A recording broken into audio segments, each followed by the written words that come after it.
So I'm here with a Spykee hack. The reason why I'm taking a video is because I can't distribute this code yet. It's not really ready for that, but I did want to show that it's real.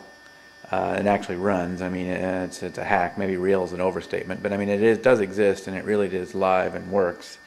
And so what it is a quick hack to access the Spykee robot from an iPhone over Edge or over Wi-Fi. So it's a pretty basic app for now. I've implemented only some of the features of the Spykee in this iPhone app, but here you can see the app on the screen here. So it's got a picture, and that is a live picture. So what happens today, I've implemented just some of the movement, so you can see there's a delay, but that robot does move when instructed to.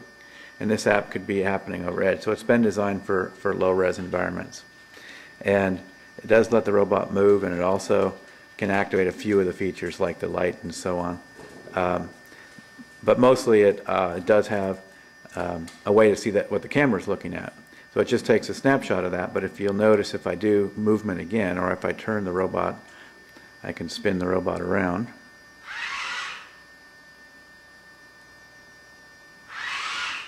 And you can see these frames update.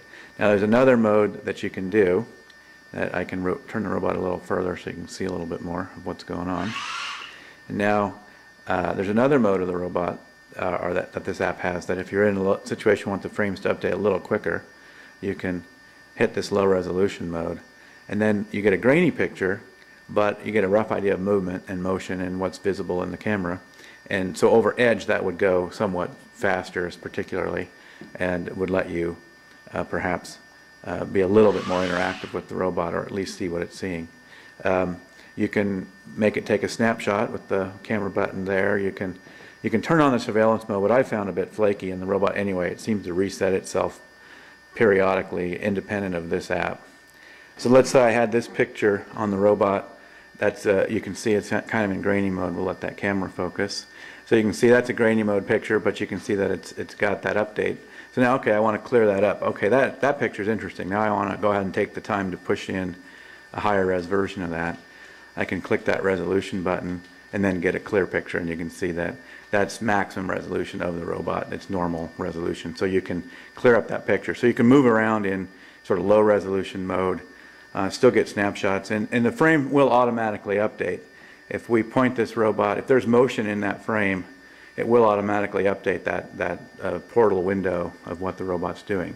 So I don't have to move it or do something every time I want to refresh. I can do a manual refresh with that update button, which updates all the components you see in the app, but it also will update automatically if there's motion. Like for instance, if one of my dogs comes to the robot, let me see if I can make one of the dogs do that.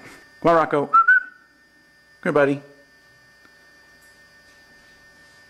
So you can see as there's motion into the frame, there's one of the dogs, and you can see her in real life, so she's there, and in a little while the camera frame should update.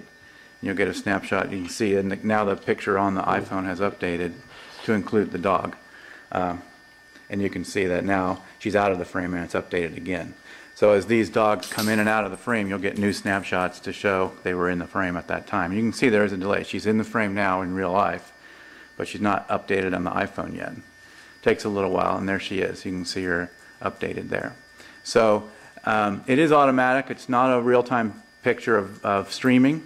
This is designed in particular to deal with low bandwidth situations, so it doesn't do streaming, and also that was just too much work for a past one.